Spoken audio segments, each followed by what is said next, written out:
A very good evening to everyone. আশা করছি আমার সমস্ত দর্শক বন্ধুরা খুব ভালো আছে।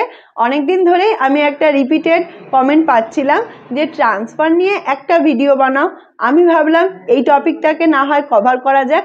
আমাদের যে সিনিয়র সেকশন ইঞ্জিনিয়ার রয়েছে টিটিসিতে, তিনি আমাদের ট্রান্সফার নিয়ে যা যা বলেছে আমি সেই তথ্যগুলোই তোমাদের সাথে এই ভিডিওতে শেয়ার করব। আশা করছি এই ভিডিওটা যারা এমপ্লয় রয়েছে এবং যারা এমপ্লয় হতে চলেছ প্রত্যেকের জন্য খুবই হেল্পফুল হবে। আমাদের সিনিয়র সেকশন ইঞ্জিনিয়ার দীনেশ স্যারের থেকে আমরা জানতে পেরেছি ট্রান্সফার 3 টাইপের হয়। First one way transfer, second mutual transfer এবং থার্ড হলো স্পাউসের মাধ্যমেও তুমি ট্রান্সফার হয়ে যেতে পারো।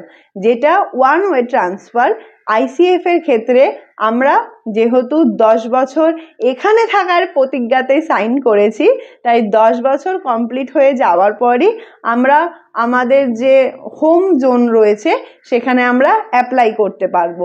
বাট বাকি যেগুলো রেলওয়ের জোন রয়েছে সেইখানে কিন্তু 5 ইয়ার্সই। তোমরা যদি সাউদার্ন রেলওয়েতেও কেউ কাজ করে থাকো সেখানেও 5 ইয়ার। একমাত্র আইসিএফ এ এই রুলটা রয়েছে 10 ইয়ার।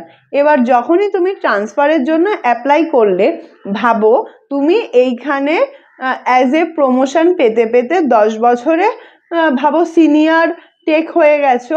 এইবার তুমি যখন ট্রান্সফার নিয়ে তোমার হোম জোনে যাচ্ছ তখন কিন্তু তুমি ওখানে গিয়ে সিনিয়র টেক এই পজিশনটায় থাকবে না, তুমি আবার টেকনিশিয়ান গ্রেড 3 হয়ে যাবে।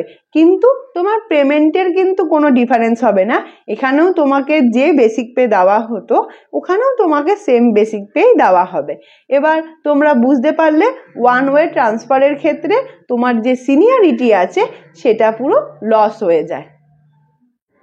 সেকেন্ড যে টাইপটা সেটা হলো মিউচুয়াল ট্রান্সফার। এটার কথা আমরা অনেকেই শুনেছি যারা রেলওয়েতে চাকরি করেছে তাদের মুখ থেকে। এই বিষয়টাতে স্যার আমাদেরকে বলল যে মিউচুয়াল ট্রান্সফার 15 দিনের মধ্যেও হয়ে যেতে পারে যদি সব জিনিসপত্রগুলো ঠিকঠাকভাবে হয়। মিউচুয়াল ট্রান্সফারটা কিভাবে হয় ভাবো, আমি টেকনিশিয়ান গ্রেড 3 রয়েছি আইসিএফ এ। এবার আমার যে নিয়ার মানে হোম জোনে সেখানে যে পাশের একদম ওয়ার্কশপ রয়েছে সেটা হচ্ছে কাঁসাপাড়া ওয়ার্কশপ। এবার সেইখানেও কেউ রয়েছে টেকনিশিয়ান গ্রেড 3। এবার আমাদের কিন্তু ট্রেড সেম হতে হবে, কারণ এখানে আমি যে কাজটা করছি মানে যে ব্যক্তি এইখানে আমার হয়ে আসবে সে যেন সেই কাজটা করতে পারে।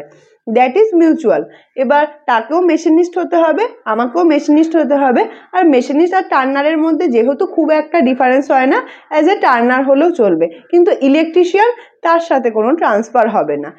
এবার দুজনের ক্ষেত্রে যেহেতু আমাদের basic pay same, post same এবং ভাবো দুজনেই যেহেতু চাকরি করছে সেইখানে সিনিয়রিটি লস হয় না।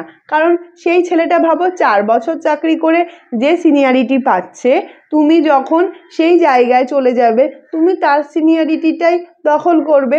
আবার সে যখন তোমার আইসিএফ এ চলে আসবে, তুমি যে বছর চাকরি করেছো মিনিমাম ধরো 4.5 বছর, তুমি যে সিনিয়রিটিটা পেয়েছো সে সেই সিনিয়রিটিটা পাবে।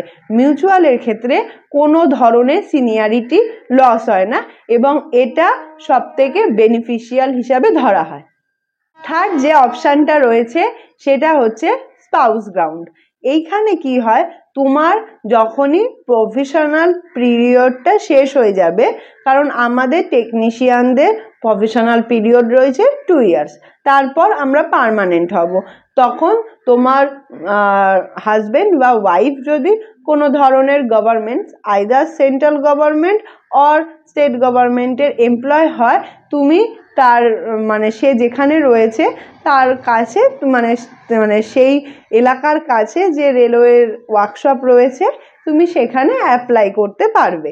এবার স্পাউসের এই অ্যাপ্লিকেশনটাতে কি হয়, তুমি এইখানে ভাবো যে পোস্টেই রয়েছো না কেন, ভাবো তুমি এখানে 2 বছরে তুমি টেক 2 হয়ে গেছো, কিন্তু যেহেতু তুমি স্পাউস গ্রাউন্ডে অ্যাপ্লাই করছো তাই তোমার ওখানে যখন আবার পোস্টিং হবে তখন কিন্তু তুমি আবার টেকনিশিয়ান গ্রেড 3 হয়ে যাবে।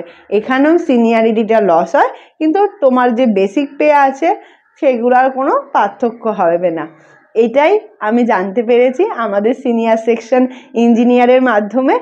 এইগুলোই রয়েছে রেলওয়েতে ট্রান্সফারের সমস্ত রুল, যেটা আমি তোমাদের সাথে এই ভিডিওতে শেয়ার করলাম। যদি এই ভিডিওটা তোমাদের জন্য হেল্পফুল হয়ে থাকে কমেন্টে জানাতে কিন্তু একদমই ভুলো না, কারণ তোমাদের এই ভালোবাসাটা আমাকে আরও ইন্সপায়ার করে ভিডিও বানানোর জন্য।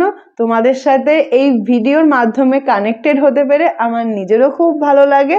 চলো পরবর্তী ভিডিও আসা অবধি সবাই খুব ভালো থেকো, সুস্থ থেকো এবং নিজের লক্ষ্যের দিকে 100 কিলোমিটার বেগে এগিয়ে চলো।